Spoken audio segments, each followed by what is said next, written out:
मेरो भाग्य आफ्नो आमा बुढा हुँदै पनि भेट्न जान पाएकी छैन। कस्तो अभागी रहेछु म। मिना भन्नेले मेरो परिवारलाई यति साह्रो दुःख दिएकी छ कि दाइ भाउजू विदेशमा हुन्छ, के भन्नुहुन्छ होला। आमा बुढा छोराछोरीको ख्याल राखे बहिनी भनेर जानुभएको। मैले उहाँको एउटा जब ख्याल पनि राख्न सकिनँ। अरूलाई मेरै भागमा यति सबै दुःख दियो भगवान्, किन दिएको मलाई नि दुःख। यो दुःखबाट अब म कहिले टाढिने।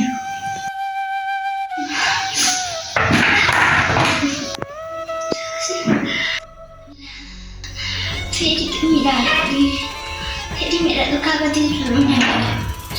अब म के गर्ने, दुःख नखोल्नु भनेको मेरो परिवारलाई फेरि जवाब दिन्छ भनेर खोल्यो भनेर त मलाई ढुक्का लगाएर बसेर फेरि अब मैले फेरि नराम्रो काम गर्न लाग्ने फेरि फेरि उहाँलाई अरू के नराम्रो काम गर्नु मैले खोल्न जानु डर लाग्छ, खोल्न नजानु त्यो पनि डर लाग्छ।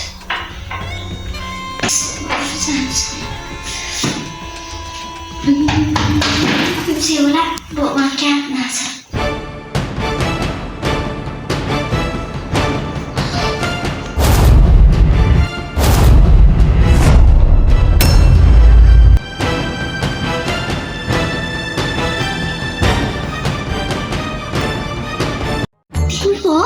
छिटो भित्र आइहाल।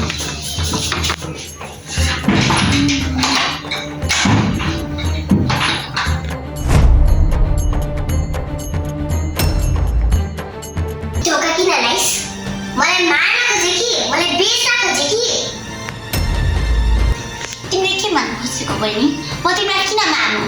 के मलाई मान्छे मार्दै हिँड्ने रहर छ? तेरो कारणले मेरो भाउजू अहिले अस्पतालमा हुनुहुन्छ। तँ मेरो मान्छे। तिम्रो भाउजू म्याम के भयो मलाई? यो तेरो छ जग्गा हो, तेरो नाममा छ। तैँले मिस्टेक बुझिस्। यो मेरो दाइको नाममा छ जग्गा। यो घर खेतबारी सबै मेरो दाइको नाममा हो।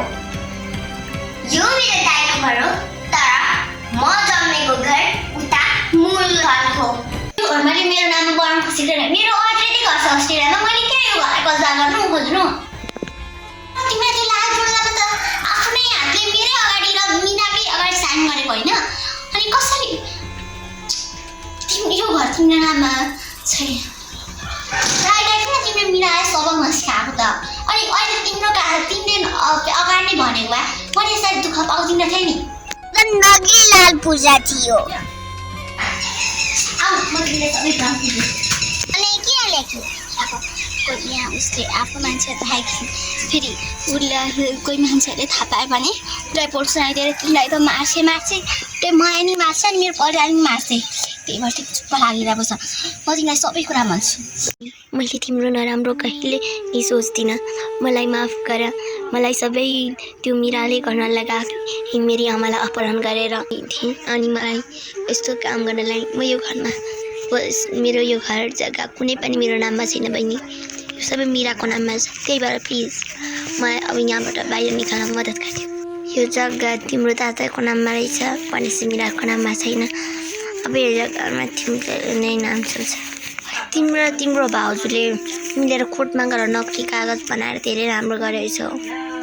सीता दिदी मलाई माफ गरिदिनु। मैले तपाईँलाई नराम्रो बुझेँ। केही छैन।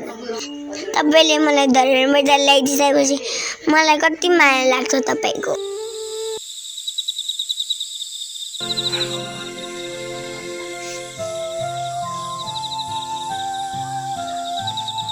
आज दाइको घरमा बस्नु भयो। मलाई आज त लक्ष्मी पूजा नै घर ल्याउने कपडा पठाइदिएर मात्र के गर्नु, मनाउने मान्छे पनि त हुन्छु। अनि आउनु हुँदैन त? दाइकै घरमा बस्नुभयो होला कि आज त लक्ष्मी पूजाको दिन। आज त छिटै आउनुहुन्थ्यो नि।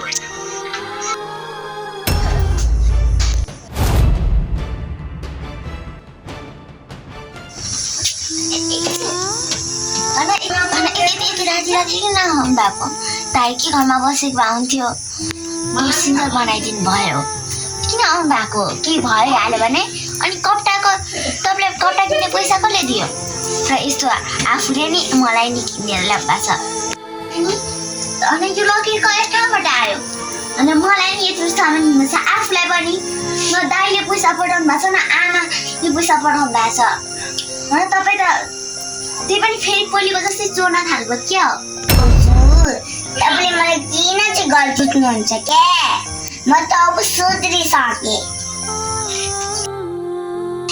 ए भाउजू म कसरी गलत हुन्छु पहिले नै त मोडल लाउँथेँ अहिले त कुर्ता सुरुवाल ल्याएको छु अहिले घरमा दाइको घरमा पिकी ब्याङ्कमा जम्मा गरेको थिएँ के भाउजू तपाईँले मलाई किन गलत बुझ्नुहुन्छ अहिले म सुधिसकेँ त ए त्यस्तो के होइन नानी तपाईँ पहिले अरू साथमा लागेर पैसा चोर्नु गयो अब यसपालि पनि त्यस्तै हुन्छ कि भनेर टेन्सन लागेको नि यो लक्ष्मी पूजा रमाइलोसँग मनाउनु पर्छ है